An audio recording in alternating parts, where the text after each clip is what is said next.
இயல் 2க்கு book back பார்க்கலாம்.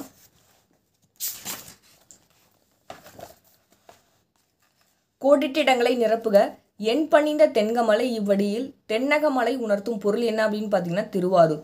குமரகுருபரர் பிறந்த ஊர் அப்படின்னு பார்த்தீங்கன்னா திருவைகுண்டம். நான்மலி மாலை என்பது அப்படின்னு கேட்டிருக்காங்க சிற்றிலக்கியம். மண் சுமந்தார் என குறிப்பிடப்படுபவர் சிவபெருமான். ஓகேவா. பூங்கோயில் எப்படி பிரிச்சிருதுன்னா பூ கூட்டல் கோயில்னு சொல்லி பிரிச்சிருதுதான். ஓகேவா. இங்கு போயிடும். அடுத்தது புடைத்தென்னார் அப்படின்னு பார்த்தீங்கன்னா புடைத்து கூட்டல் என்னார். என்று உருகுவார் அப்படின்னு பார்த்தீங்கன்னா என்று கூற்றல் உருகுவார். அடுத்தது மெய்ப்பொருள் கல்விக்கு புக் பேக் பார்க்கலாம்.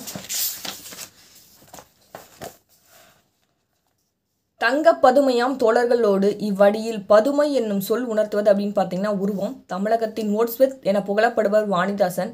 அழுக்கிலா அப்படின்னா அழுக்கு கூட்டல் இலா. அணிவதலாவோ அப்படின்னு போயிட்டாங்க அணிவதால் கூட்டல் அல்லாவோ.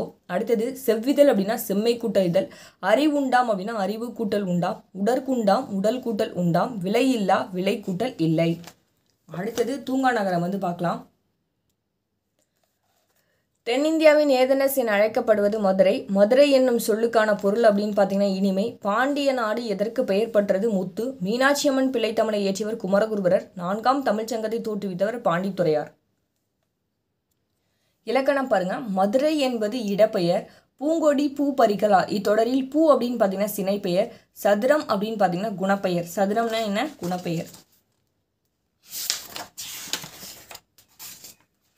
அடுத்தது கீழ்காணும் தொடர்கள் சரியா தவறான்னு கேட்டிருக்காங்க. வந்தி கிழவிக்காக மண் சுமந்து பாண்டியனிடம் இறைந்த அடிபட்டார். அடுத்தது இது சரியா தவறான்னு கேட்டிருக்காங்க. சரி. அடுத்தது கவிஞேரி என்னும் பட்டத்தை பெற்ற கவிஞர் யாருன்னா வாணிதாசன். இங்கே என்ன கொடுத்துருக்காங்க? திருக்காமுன்னு கொடுத்துருக்காங்க. அப்போ இது தவறு. வாழ்க்கைக்கு கல்வி தரும் ஆசிரியரின் சொல் கேட்டு நடத்தல் வேண்டும் அப்படின்னு கேட்டிருக்காங்க. சரி. பாண்டியர்தம் தலைநகரம் என்ன அப்படின்னு பார்த்தீங்கன்னா மதுரை. இங்கே தஞ்சாவூர் கொடுத்துருக்காங்க. ஸோ இது தவறு. மதுரையை புகழ்ந்து பாடிய 8 தொகை நூல்கள் அப்படின்னு பார்த்தீங்கன்னா பரிபாடல், புறநானூறு, சிறுமனாற்றுப்படை, சிலப்பதிகாரம். ஆன்சர் சரி. அடுத்தது காளியப்பன் ஊர் போற்றும் நல்லவன் கொடுத்துருக்காங்க. இவர் கெட்டவன். ஸோ இது தவறு. அவ்வளோதான்ப்பா. இதோட நமக்கு செகண்ட் இயர் புக் பேக் முடிஞ்சிருச்சு. நெக்ஸ்ட் வீடியோவில் பார்க்கலாம். தேங்க்யூ.